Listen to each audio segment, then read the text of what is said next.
You know, one of these times, Mary Poppins should actually turn Michael into a codfish. Then he can keep his mouth open all he wants.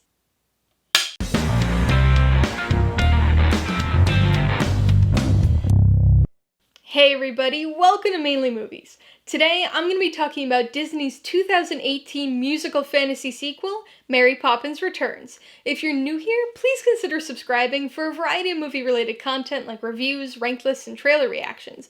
All my reviews include a breakdown of the pros and cons, my rating, and some tailored film recommendations, so be sure to watch through to the end of this video for all of that extra content.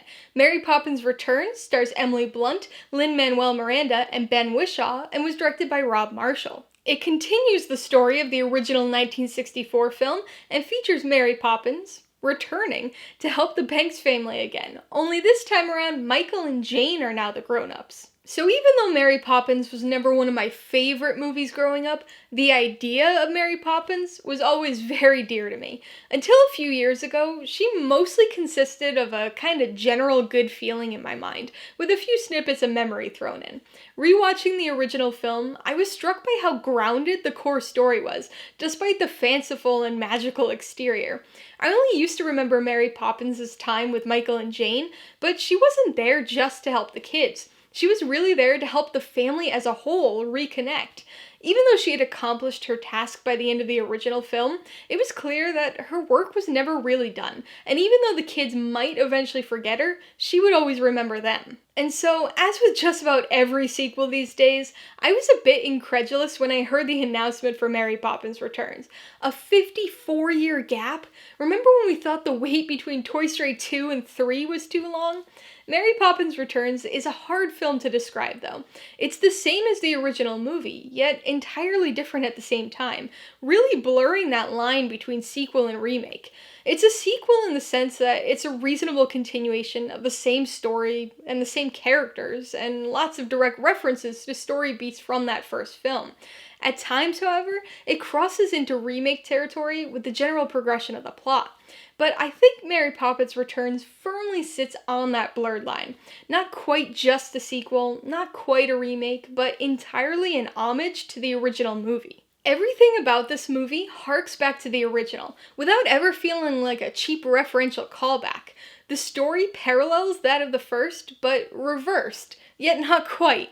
Michael, played by Ben Whishaw, still needs Mary Poppins' help. However, now he has assumed basically the role of his father.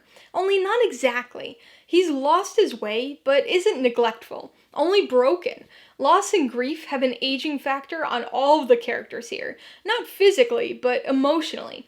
Everyone's grown up too fast. Michael's lost his carefree joy and creativity as an artist, while his children have forgotten how to use their imaginations, opting instead for practical realism and routine with things like getting groceries.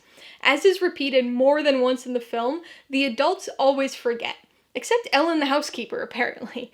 But here, it's not just the adults. The kids have forgotten what it's like to be kids, too. Despite the very different plot, Mary Poppins Returns has an incredibly similar feel to the first film. The parallels between Michael and his father are obvious, as are those between Jane and her mother, taking up the activism role in the family. Jack the Lamplighter, played by Lin-Manuel Miranda, is an acceptable stand-in for the Cockney Street character, but is certainly no substitute for Bert. It was great to see Navkid Keed reprise his role from the original. Sort of. If only they were able to get Aijulu Sweardna back for another certain optimal role at the end of the film. There are so many moments in this movie that evoke the original film. The wind, the kite, the birds, the bank, the 2D animated scene. The lamplighting dance number is a clear homage to the rooftop chimney sweep scene from the first movie. But I have to admit, I was really surprised that the filmmakers resisted using any of the classic songs from that first film. There was a slight melodic hint of a spoonful of sugar in the score at times, but all of the musical numbers were new. I did like A Cover Is Not the Book, and none of the songs were bad, but they aren't particularly memorable either. Maybe they'll become classics in their own right eventually, but I'm positive that they'll never match the likes of Chim Chim Cheree, A Spoonful of Sugar, or Supercalifragilisticexpialidocious. So what about Mary Poppins herself?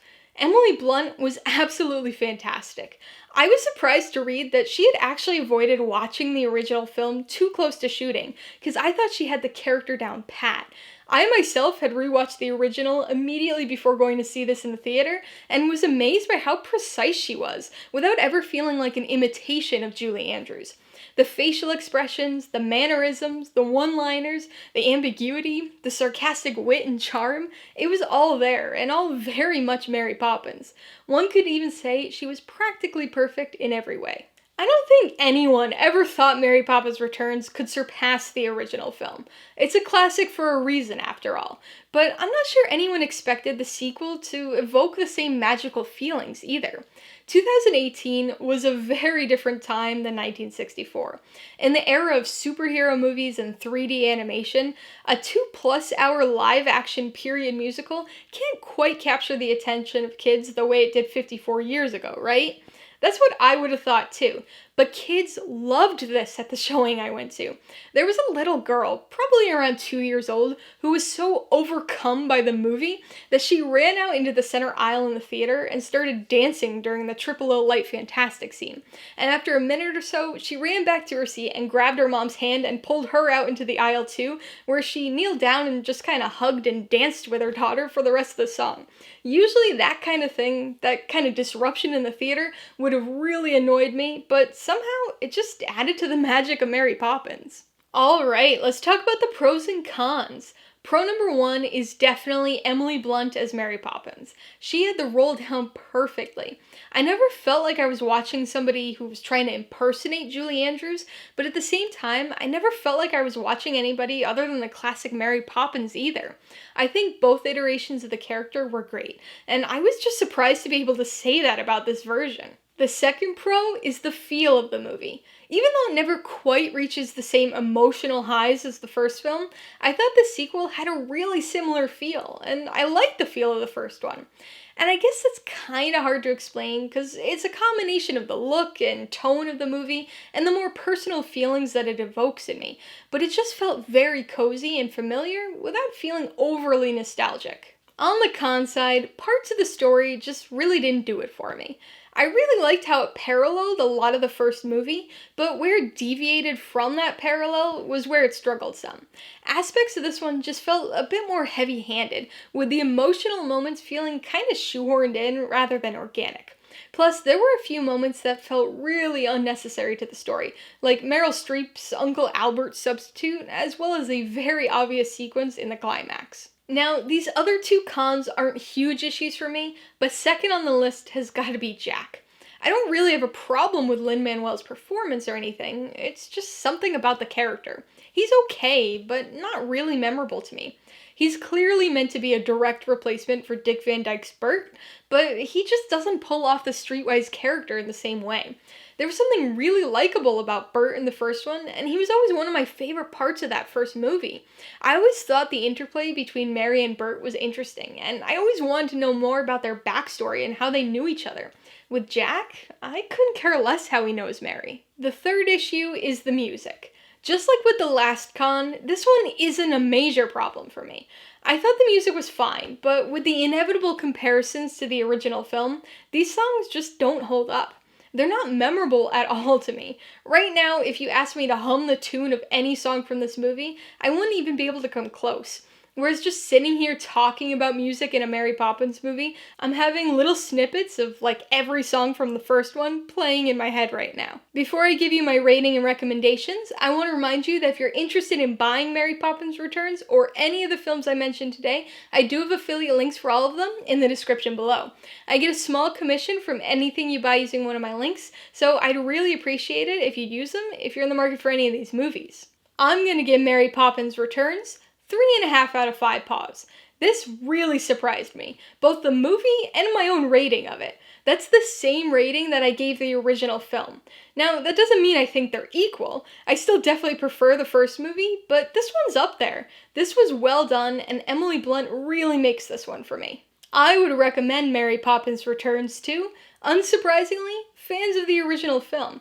I think it's possible that super fans of the movie might be more likely to be put off by this one in a why mess with a classic kind of way, but casual fans probably won't feel that strongly about the sequel's existence one way or the other.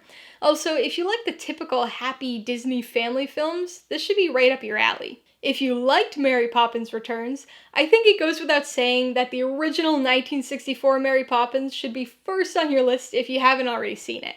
This sequel is definitely watchable without having seen the first, but you'll get a lot more out of it with the background for the various references. If you like the idea of a really good sequel released after a long wait, definitely check out Toy Story 3. After having seen the first two, of course. It's a very different story than Mary Poppins, but they do share the theme of growing up and forgetting what it was like to be a kid.